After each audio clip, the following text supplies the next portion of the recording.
What's up, Wise Flyers? Today we're going to give a review of the Chase Freedom Unlimited card and how it could be the best no annual fee card ever. My name is David. I'm the founder of Wise Flies, dedicated to teaching you about credit cards and travel points so that you could travel anywhere in the world almost free. If that topic interests you, then consider subscribing. Let's get into today's topic about the Chase Freedom Unlimited card and how it could be the best no annual fee card ever. In this video, we're going to go over all the benefits of the Chase Freedom Unlimited card and how it could be the best card to start out with if you're new to credit cards and travel points. The Chase Freedom Unlimited card offers a $150 or 15,000 point sign-up bonus. After completing the minimum spending of $500 in 3 months, you could get an additional 2,500 points or $25 after creating an authorized user within the first 3 months and make a purchase. So with the sign-up bonus, the authorized user, plus the minimum spending, you're starting out at 18,000 points or $180 cash back. There's no annual fee ever, so you're pretty much getting that 18,000 point or $180 sign-up bonus for free. The Chase Freedom Unlimited card offers a 1.5% back on all purchases, or it could also be 1.5 points per dollar spent.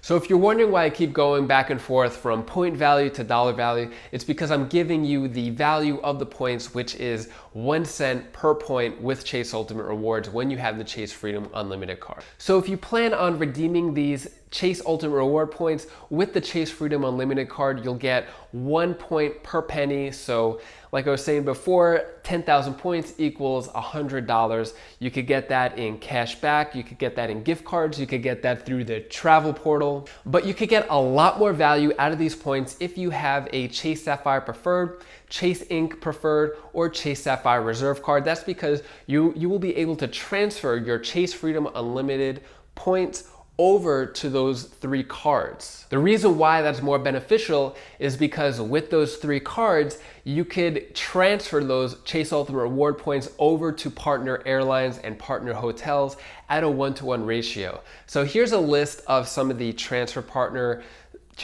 you could use with the Chase Ultimate Reward points. Unfortunately, with the Chase Freedom Unlimited card, you won't be able to transfer unless you have one of these 3 cards. One of the best ways I got value out of transferring my Chase Ultimate Reward points over was when I transferred at a 1-to-1 ratio to United Airlines. I wanted to go to Seattle to visit some friends, and it only cost 12,000 points and $5. Besides all the Chase Ultimate Reward points and other benefits with the Chase Freedom Unlimited card, what I really like with it is the other additional benefits, such as purchase protection and extended warranty. So if you're buying a big ticket item like a TV or refrigerator or anything like that, you could actually extend the manufacturer's warranty by paying with the Freedom Unlimited card. With this coverage, you'll get an additional year of warranty on eligible warranties of 3 years or less, up to a maximum of $10,000 per claim and a maximum of $50,000 per account. So that's a lot of savings and peace of mind you get by using the Chase Freedom Unlimited card for big purchases. And the way the purchase protection works is if you were to buy an item in the US and within 120 days it gets lost or stolen, then you get coverage that will replace, repair, or reimburse you up to a maximum of $500 for each claim and up to $50,000 total for your account. I love these benefits because it gives you a lot of peace of mind anytime you make a big purchase. 2 things to keep in mind when getting the Chase Freedom Unlimited card is that it does fall under the 524 rule, which means if you've opened up 5 cards or more in the past 24 months, you won't be eligible to open the Freedom Unlimited card. Another thing to keep in mind is that the Freedom Unlimited card has foreign transaction fees. So if you were to make a purchase internationally with this card, you would be charged fees. So I recommend if you are going to do any international travel, use no foreign transaction fee cards. The Freedom Unlimited card is a great card for beginners if you're not ready for the Chase Sapphire Preferred card yet. So I do a lot of card consultations, and if someone isn't ready to get the Chase Sapphire Preferred card and can't reach that minimum spending of $4,000, then the second choice is definitely the Chase Freedom Unlimited.